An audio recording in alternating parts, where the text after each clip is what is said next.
ऐसा बाप नहीं चाहिए।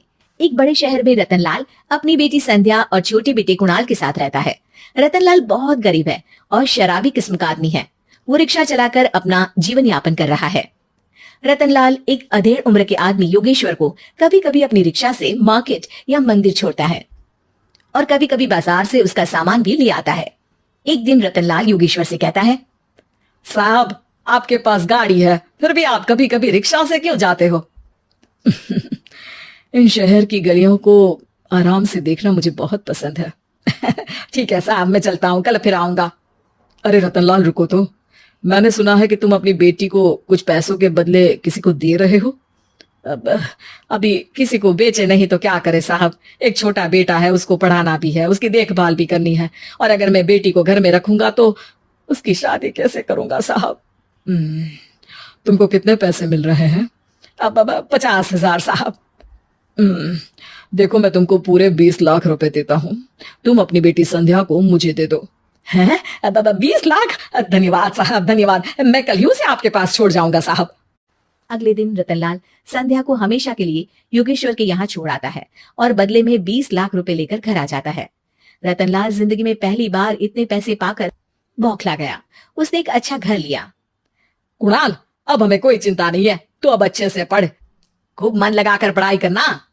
पापा, मुझे पढ़ाई करना अच्छा नहीं लगता। अरे तूने अगर ज्यादा बकवास की ना तो बहुत मारूंगा।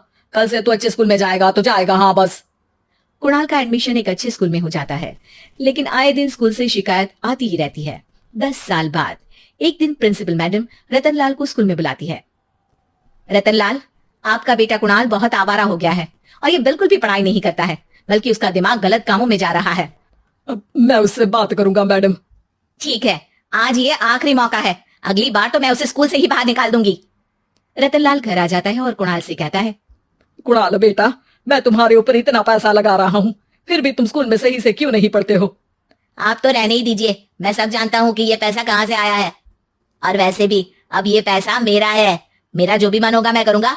आज के बाद मैं कभी स्कूल नहीं जाने वाला। रतनलाल को अपनी बेटी की याद आती है और वो रोने लगता है। 5 साल बाद कुणाल एक दिन एक लड़की को शादी करके घर ले आता है। पिताजी, ये मेरी पत्नी है स्वीटी। तुमने शादी कर ली? हाँ, शादी कर ली मैंने, दिखाई नहीं दे रहा? और अब से आप फिर से कमाना शुरू कर दो, बहुत बैठ कर खा लिया। कुणाल, तुम इस बुड्ढे को घर में क्यों रख रहे हो? देखो ना, ये शराब पीता है, इसे घर से बाहर निकाल फेंको। अरे स्वीटी, ये मेरे पापा है, कैसे बाहर निकाल दूं? और वैसे भी घर में कोई तो चाहिए ना काम करने वाला, नौकर समझ कर रख लो। इस बुड्ढी को तो घर से बाहर निकाल कर ही रहूंगी मैं कब तक इसके लिए खाना बनाऊंगी? स्वीटी एक दिन घर के बाहर पार्क में अपनी दोस्तों के साथ बैठी होती है। तभी वो रतनलाल को बुलाती है।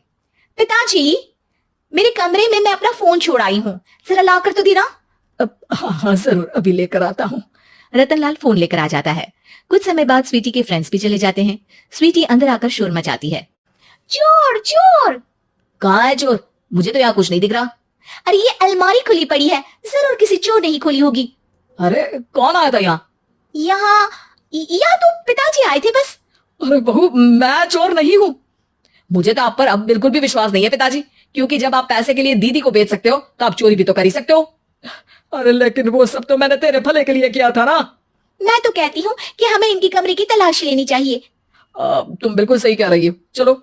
स्वीटी और कुणाल दोनों रतनलाल के कमरे की तलाशी लेते हैं और उन्हें वहां स्वीटी की ज्वेलरी और पैसे मिल जाते हैं।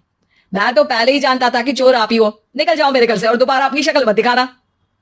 रतनलाल आंखों में आंसू लिए घर से निकल जाता है।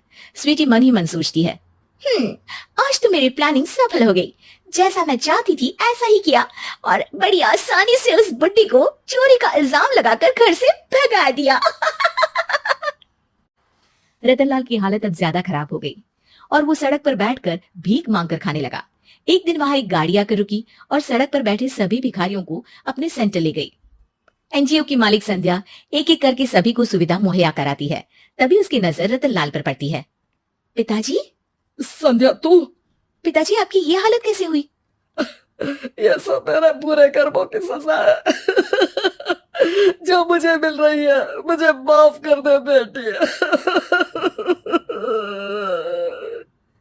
पिताजी, मैं आप पर बिल्कुल भी गुस्सा नहीं हूँ, क्योंकि आपने मुझे यहाँ भेजकर अच्छा ही किया। मेरी जिंदगी बदल गई।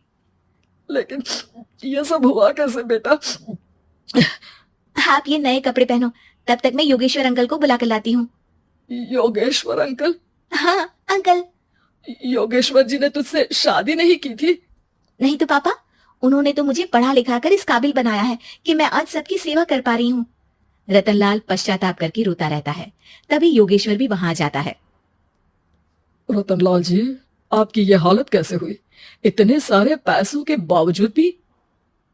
क्योंकि मैंने बेटे और बेटी में भेदभाव किया था। लेकिन आपने ये कैसे किया, मुझे ये जानना है, बताइए। सालों पहले जब संध्या छोटी थी, तब मैंने एक बार एक आदमी से तुम्हें बात करते हुए सुना था, जो कुछ पैसों में संध्या को तुमसे खरीद कर शादी करना चाहता था। मैं उस समय एनजीओ में बच्चों के लिए ही काम कर रहा था और मैं किसी भी लड़की की जिंदगी खराब होते नहीं देख सकता था। इसलिए मैंने अपने जीवन की कमाई का एक बड़ा हिस्सा तुम्हें दे दिया था। सच में कितना गलत था मैं, मुझे माफ कर दो। अब आप दोनों मेरे साथ घर चलो और आज मैं अपना सच्चा प्रायश्चित करना चाहता हूँ। योगेश्वर और संध्या रतनलाल के साथ घर जाते हैं। स्वीटी दरवाजा खोलती है।